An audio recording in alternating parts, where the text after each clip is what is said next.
Nous allons parler de l'Olympique de Marseille. Regardez la une de ce dimanche. L'OM avec la crise de nerfs et un homme évidemment qui est sous le feu des projecteurs, c'est Pablo Longoria, le président de l'Olympique de Marseille.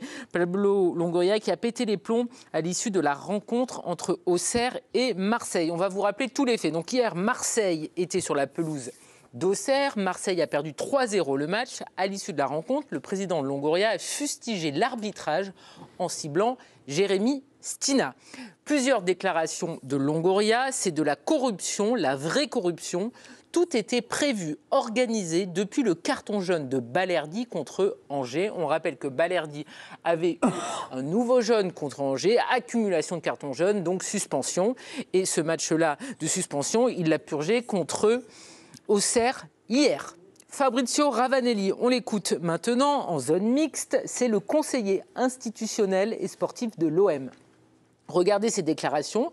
Je pense que toute la France a vu l'arbitrage honteux. C'était quelque chose d'horrible. Je n'ai jamais vu ça en 40 ans. C'est inacceptable pour le foot français.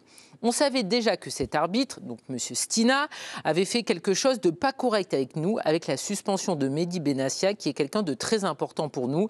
Benassia qui a écopé de 3 mois de suspension après le match de Coupe de France entre Marseille et Lille. Longoria qui va en remettre une couche. Cette fois-ci, il va dire c'est un championnat de merde. Si la Super League vient nous voir, on y va tout de suite. Des déclarations évidemment choquantes et des répercussions. Ce dimanche, Frédéric Thiriez, président du Conseil national de l'éthique, a annoncé qu'il allait saisir la commission de discipline de la LFP. Quelques mots, ça suffit, l'image du foot professionnel est suffisamment écornée comme ça. Il y a eu également la réaction du président de la 3F, Philippe Diallo. Il a déclaré, c'est Arnaud Herman qui a récupéré ses propos, ce sont des propos très graves, inadmissibles et inacceptables. Comment veut-on qu'au niveau amateur, les arbitres soient respectés quand au plus haut niveau du football français, il y a de tels comportements ? Et toujours selon le président de la 3F, les pneus des 2 véhicules de M. Stina ont été crevés. De plus, tous les arbitres centraux vont porter plainte pour diffamation. C'est Jérôme Brizard qui l'a annoncé ce dimanche avant le match entre Nantes et Lens. Il a également évoqué une intrusion au domicile de Jérémy Stina. Et ce soir, vous pouvez lire un papier sur le web de la Provence qui suit évidemment de très près l'actualité de l'Olympique de Marseille et qui nous donne quelques informations. Selon son entourage, Pablo Longoria regrette le terme de corruption. Il l'a dit en pensant en espagnol, ça se rapproche plus du favoritisme. Il n'évoquait pas du tout un système d'achat généralisé des arbitres. Selon la Provence, ce sont donc des propos de l'entourage de Pablo Longoria. Ce n'est pas Pablo Longoria directement qui a repris la parole après ce qui s'est passé donc hier soir à Auxerre. Voilà, vous savez à peu près tout. Je vous ai un petit peu rafraîchi la mémoire. Un président de Ligue 1 qui parle de corruption dans le foot français, est-ce que c'est gravissime ? Alors, évidemment, c'est gravissime. La corruption, il sait très bien ce que c'est. La corruption n'est pas le favoritisme. La corruption, il y a de l'argent, donc il y a des flux d'argent, et c'est très bien, c'est ce qu'il a dit hier. Il y a quelque chose sur laquelle je voulais insister. Bon, après, on peut interpréter ces paroles de différentes manières, mais qu'en fait, en faisant ça, il met une cible dans le dos des arbitres en général, et de Stinat en particulier. Comme il a précédemment, ces mois derniers, mis parfois une cible dans le dos de certains journalistes en menaçant de porter plainte ou de faire ça comme ça. Marseille est là-dessus depuis des mois et des mois. Or, il se trouve que Stinat a eu ses 4 pneus crevés. Il se trouve qu'il a son appartement, enfin, où sa maison a été visitée. Ce que je veux dire, c'est que tout ça n'est pas neutre. C'est-à-dire que quand un club flèche, et alors, on ne va pas faire de Marseille le seul club à le faire. Demander à Toko Ekambi comment il a vécu ça à Lyon. Demander à Mbappé comment il a vécu ça au PSG l'année dernière. C'est-à-dire qu'on ne va pas non plus diaboliser Marseille par rapport à ça. Mais quand vous mettez une cible dans le dos de certaines personnes, quand vous êtes un club, vous êtes puissant. Et toute la communauté de supporters ensuite va charger cette personne-là. Et ça peut très mal se passer. Parce qu'il n'y a plus de parois étanches entre les déclarations et la vie, disons, sur les réseaux sociaux et la vie réelle. Ce que je veux dire, c'est qu'il a une responsabilité énorme. Si la femme de Stinat, puisque c'est elle qui a pris la bagnole, elle avait pris l'autoroute, elle s'était fait envoler, on aurait dit quoi ? Alors, je ne sais pas si les pneus crevés sont la conséquence d'eux, mais ce n'est pas impossible. Ce que je veux dire, c'est que potentiellement un drame. Oui, mais on est en train de parler de ça. Je veux dire, on n'est pas en train de parler d'un match, d'un penalty, d'un truc, de Quentin Merlin qui est tombé. On est en train de parler de ça. Et là, il faut quand même se rendre compte de ce qui se passe et de la pression qu'on met sur certaines personnes. C'est pas neutre. On ne peut pas faire comme si c'était neutre. Raymond, les rapports sont exécrables entre les arbitres et certains clubs depuis plusieurs mois, même depuis plusieurs années. Nous aussi, journalistes, parfois, on pointe les arbitres du doigt, le fait qu'ils ne prennent pas les bonnes décisions. Là, on parle de corruption. On a franchi un cap jusqu'à présent. Là, sur les dernières années, on n'avait jamais entendu un président qui parlait de corruption. Après, il dit c'est un championnat de merde. Bon. Est-ce que là, Marseille s'est tiré une balle dans le pied, tout simplement, parce que c'est le président de l'OM qui parle là? Oui, mais je crois qu'ils sont partis depuis un moment sur ce principe, de se dire, ils ont eu le sentiment qu'ils avaient été floués sur une ou deux décisions, ce qui n'était pas totalement... Oui, mais être floué et parler de corruption, c'est pas du tout la même chose. Non, et je veux dire, sur des erreurs d'arbitrage, d'interprétation, ils ont eu ce sentiment-là. Ils se victimisent en se disant, au moins, comme ça, on peut influencer les arbitres. Mais il y a un niveau, je veux dire, pour influencer l'arbitre. Là, ils sont passés à l'inverse. La rupture, en fait. Ils font la rupture totale, la provocation, les traitant... La confrontation. En disant qu'il y a de la corruption, ça veut dire que les arbitres sont achetés. Ils vont porter plainte et ils vont gagner. Parce que je ne vois pas comment ils vont faire autrement. Quand on est président d'un club, d'un grand club comme Marseille, il faut lui rappeler quand même qu'avant tout ce qui s'est passé avec l'arbitre, ils étaient menés 1-0. Que contre Auxerre, ils ont perdu... 2 fois. 2 fois, ils en ont pris 2 fois. 6-1 sur les 2 matchs. 2 fois 3. Dans ce match-là, ils étaient menés 1-0. Mais alors justement, vous connaissez très bien, enfin, vous le connaissez toujours parce qu'il est toujours là, Jean-Michel Aulas. C'était le roi pour allumer des contre-feux. Est-ce que Longoria a voulu allumer un contre-feu et finalement, il s'est trompé dans les propos et ça lui retombe dessus? Ça, c'est pas un contre-feu. Il y a manière de le faire. C'est-à-dire que là, on ne parle pas du match et du contenu, on parle de l'arbitrage. Ouais, mais le mot corruption, le mot corruption. Je suis d'accord, mais est-ce que finalement Longoria s'est trompé dans ses propos? Mais l'idée, c'était, on ne va pas parler du mauvais match de Marseille, on va parler de l'arbitre.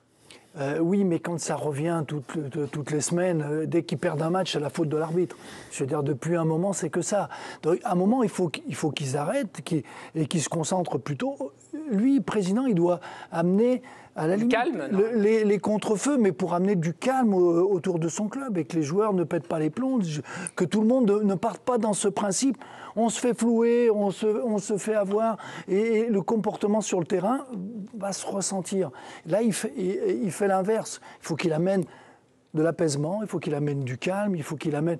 C'est son équipe, ils sont 2e du championnat. Et ils finiront dans le top 3. Ils finiront 2e, je veux dire, je ne sais pas ce qu'ils provoquent et ce qu'ils cherchent.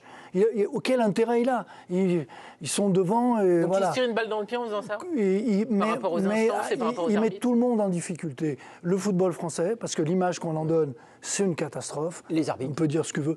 Les arbitres français qui sont... des bons arbitres, et moi je trouve que quand on parle de corruption, depuis qu'il y a le VAR, je veux dire, on peut dire que c'est beaucoup plus compliqué. Avant, c'était la décision de l'arbitre, maintenant il y a un autre jugement, donc on a diminué de ce côté-là. Et on ne peut pas aller dans ce sens-là, on ne peut pas parler de corruption quand on parle de l'arbitrage maintenant. Et je suis d'accord avec M. Diallo, mettre la pression comme ça sur les arbitres, et ce que tu disais aussi, c'est les mettre en danger. Mais nous, dans le monde professionnel, mettre un arbitre en danger, il peut s'en sortir, il va avoir des protections. Mais quand c'est un gamin de 16 ans ou 17 ans qui va dans un quartier, dans un village, et qui a le même comportement contre l'arbitre, lui, il est en vrai danger. Lui, il est vraiment en danger, et on en a de plus en plus. Il y a déjà eu des drames avec l'arbitre tabassé. Donc, à un moment, je veux dire que ces gens qui ont des responsabilités, il faut qu'ils comprennent. Et qu'ils comprennent qu'ils ont une vraie responsabilité sur peut-être même sur la vie de certains gamins qui vont être sur le terrain, qui vont arbitrer, et du comportement qu'on ne peut pas admettre. On rappelle que hier, donc, Marseille a été battu 3-0 et que Longoria était très énervé pour plusieurs choses, notamment sur un pénalty qui n'a pas été sifflé en faveur de Merlin et pour un deuxième carton jaune qui a été reçu par Cornelius et donc synonyme d'expulsion. Marseille qui a fini à 10. Une réaction, c'est celle de Valdemar Kita. Valdemar Kita, c'est le président de Nantes et c'est le futur adversaire de l'Olympique de Marseille. La semaine prochaine, Nantes ira à Marseille. Regardez ce qu'il déclare. « Je suis surpris que quelqu'un qui a des responsabilités utilise de tels termes. L'image du foot français est entachée. Soit il a des preuves de corruption et il doit les sortir, soit cette attaque n'est pas justifiée. Et ça pose un autre problème, celui de créer un doute. » En plus, il est au conseil d'administration de la Ligue, ça on le sait. Maintenant, chaque fois que Marseille va être arbitré, il va y avoir une interrogation. Ça va être un drame. Parler de corruption, c'est fou comme terme. Tu mets un rat dans la tête. Voilà, on rappelle que Marseille avait déjà communiqué lorsque Jérémy Stina avait été désigné pour arbitrer le match entre Auxerre et Marseille, suite à ce qui s'était passé évidemment lors de Marseille-Lille. Ludo, là, par rapport à ce que la Provence sort, Pablo Longoria se dit j'ai fait une énorme boulette, rétropédalage. Le coup il l'a dit en pensant en espagnol. En tout cas, il fait. Et il a dit aussi que la Ligue 1 c'était un très bon championnat et que évidemment il ne pensait pas du tout à la Super League parce qu'il avait dit championnat de merde, etc. Donc, est-ce que là tous ses conseillers lui ont dit en fait Marseille est dans une grande difficulté suite à tes propos, il faut que tu t'excuses. C'est pas des excuses, mais c'est l'idée. Je pense que c'est plutôt sage vu que le mot aujourd'hui apparaît quand même assez inaudible, le mot de corruption. Et je trouve que c'est bien dommage qu'il ait laissé sa frustration s'emballer comme ça et la colère prendre le dessus, parce qu'il y a énormément de choses à dire sur d'autres thèmes, et notamment sur les dysfonctionnements qu'il existe et qui sont multiples chaque week-end sur l'univers de l'arbitrage. Donc c'est dommage parce qu'il n'y aura pas un débat de fond. En fait, la forme n'est pas bonne, donc on va s'arrêter là. Il a dépassé les bornes, terminé, circulé, il n'y a plus rien à voir. Tout le monde se met en rétractation, et il a dit ça, et c'est inadmissible, machin. Moi, je rappelle quand même qu'il y a un communiqué pour tous les présidents qui se disent maintenant... il y a un communiqué il y a à peine un an, où tout le monde, les 17 clubs, se sont mis tous d'accord. Il y a 18 clubs, attendez, de quoi vous parlez? 17 moins 1. Il y a Marc Keller n'était pas là, il avait un COMEX, enfin bon. Donc les 17 clubs ont quand même fait un communiqué où ils sont tous signés, ils se sont tous mis d'accord pour dire que ça suffisait, qu'il y en avait assez, et que M. Gauthier, Anthony Gauthier, le patron de l'arbitrage français, était dans le viseur. Donc quand il y a 17 clubs qui à un moment donné te disent, moi je veux bien qu'il y ait à un moment donné exagération, mais quand c'est 3 clubs, tu peux dire ok. Ouais. Moi quand c'est 17 clubs qui te disent, nous on trouve que les week-ends, il se passe des choses dont on ne comprend pas la teneur. Quand vous avez des cas au niveau de l'arbitrage, où 4 arbitres sur quasiment les mêmes situations vous donnent des interprétations différentes... Oui, mais ça, c'est dans tous les sports. Et donc ça, c'est le principe de l'interprétation. Non, c'est pas dans tous les sports, parce que le même arbitre, sur la même action, qui dit j'ai vu une trace et qu'il l'a fait pour l'un et qu'il l'a fait pas pour l'autre, ça met dans la tête de tout le monde des doutes, en fait. C'est plus, et tout ça. Donc en fait, l'arbitrage, comme tout le monde, en fait, comme la Ligue, comme les droits TV, comme tout, a besoin d'une réforme. C'est la seule corporation qui est constamment épargnée. Il y a 2 choses pour moi. La première, c'est soit les 17 clubs sont contre le patron des arbitres, et après, il y a les arbitres tous les week-ends. Tu vois ce que je veux dire? Soit tu es contre le patron des arbitres, et dans ce cas-là, c'est parce que tu veux réformer quelque chose, comme tu Hugo, dis. Revenons, si on peut. Non, mais en fait, c'est important. Oui, mais par rapport à ce qui se passe aujourd'hui. Non, mais soit tous les week-ends, tu tombes sur les arbitres. Mais tu peux pas être un romantique dans le foot et te dire que les erreurs d'arbitrage, ça fait partie du sport, et que c'est aussi la beauté de ce sport. Non, mais attends, parce que la main de Dieu, les trucs, c'est des erreurs d'arbitrage. Ça, à l'époque, et ça fait l'histoire. La VAR n'existait pas, Hugo. Oui, mais la VAR, vous l'avez voulu la prendre comme nous au rugby. Maintenant, vous l'assumez. Maintenant, vous assumez. On a voulu, pas tout le monde. Non, mais maintenant, vous assumez qu'il y a un mec dans le camion qui, de temps en temps, ait des rébans et qui voit rien et qui fasse n'importe quoi. Mais ça, tu peux pas. Écoute, Hugo, on est tous soumis au jugement. Oui, alors attendez. Cause-conséquence, c'est-à-dire que. D'autres marques de lunettes, parce que. Cause-conséquence. Aujourd'hui, les droits TV. Aujourd'hui, tu l'as dit tout à l'heure, les présidents sont des incompétents. Tu l'as dit tout à l'heure sur ce qui s'est passé, ce qu'on a appris tout à l'heure. C'est de l'incompétence. Indépendamment. Non, mais tout le monde est soumis au jugement, en fait, dans le jeu. Mais eux aussi. Ludo, on à quel moment? Régis. Vous voyez l'opacité qu'il y a aujourd'hui sur les classements, les notes, qui descendent, Ludo, qui ne descendent pas. on peut écouter Régis parce qu'on va partir en on va pub. savoir, libère Régis. Mais... Régis, nous avons partagé beaucoup de matchs, moi en tant que bord-terrain, vous en tant qu'entraîneur. Vous étiez quelqu'un d'assez vivant sur le bord-terrain. Mais là, non mais c'est vrai, vous les matchs. C'est vrai. Mais là, hier, ce qui s'est passé, c'est un point de non-retour, une nouvelle fois. J'ai l'impression qu'on le dit souvent, mais là, vu que Pablo Longoria représente Marseille, un des plus grands clubs, et qu'il parle de corruption, et qu'il a un peu pété un câble. Hier, on l'a vu aussi en tribune, il était fou. Est-ce que là, Ben voilà, comme dit Raymond, on est vraiment proche de quelque chose de très grave, d'un incident dramatique. Oui, moi je partage beaucoup de choses de ce qu'a dit Raymond. Alors après, Ludo, il revient sur l'arbitrage, moi je ne vais pas revenir là. Parce que hier, vous avez vu le match, est-ce que l'arbitre s'est trompé? Est-ce que l'arbitre a été mauvais? En fait, moi, il y a l'importance des mots quand vous avez la position d'un président d'un grand club comme l'Olympique de Marseille.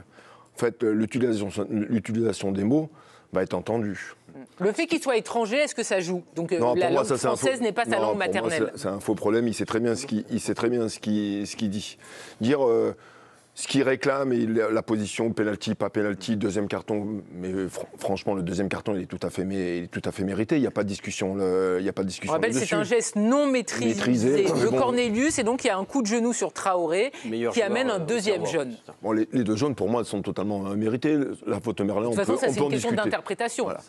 Là, la conclusion, Marseille n'a pas fait un bon match hier. Et c'est là où je rejoins tout à fait... Rabiot et Hülberg l'ont notamment dit, des joueurs de Marseille. Là, je rejoins la position, l'avis de Raymond. Je veux dire, aujourd'hui, quand vous êtes président et quand les choses se répètent tous les week-ends et que vous arrêtez toujours sur le niveau de l'arbitrage, à un moment ou à un autre, l'image que vous allez renvoyer à l'extérieur, elle ne va pas être bonne. Aujourd'hui, l'Olympique de Marseille, ils sont seconds du championnat. S'ils finissent seconds du championnat, ils auront une très très bonne saison. Tout le monde dira bravo, bon boulot. Et aujourd'hui, de répéter les choses tous les week-ends à travers l'arbitrage, en fait, le message, il n'est pas bon du tout. Et on voit bien à travers la déclaration de M. Kita, automatiquement, de Marseille. Il va y avoir toujours un processus toutes les semaines, à chaque fois que Marseille va jouer contre un adversaire. Régis, et puis, continue comme ça alors? Non, mais je ne dis pas qu'il faut continuer. Et après, je voudrais aussi, M. Longoria fait partie aussi dire aujourd'hui, on parle des droits TV, d'une commission des présidents, la difficulté de trouver un bon diffuseur. Vous êtes président du club de l'Olympique de Marseille, vous faites partie de cette commission qui est discutable aujourd'hui à travers les choix qui ont été faits, et vous renvoyez cette image, mais dites-moi, qui va acheter le foot français après? Vous avez un des présidents un des plus grands clubs français, et vous déclarez, vous avez des attitudes, des comportements, mais qui sont quand même incroyables. Je suis désolé. Vous avez des responsabilités. Votre position d'être président d'un club, à un moment ou à un autre, vous ne pouvez pas vous laisser toujours emporter par une forme d'émotion. Alors parfois, on peut reconnaître que la pression, que de prendre du recul et de la hauteur, on disjoncte. On peut l'entendre, ça. C'est arrivé à tout le monde. Mais là, c'est tous les week-ends, en fait. Alors, il y a des raisons, vous avez raison, qui étaient justes. La suspension de Benassia, je pense que c'était exagéré sur plein de petites choses. Mais à un moment, vous ne pouvez pas profiter de tous les week-ends de dire « c'est à cause de ça, c'est à cause de ça, c'est à cause de ça ». En fait, c'est plus possible.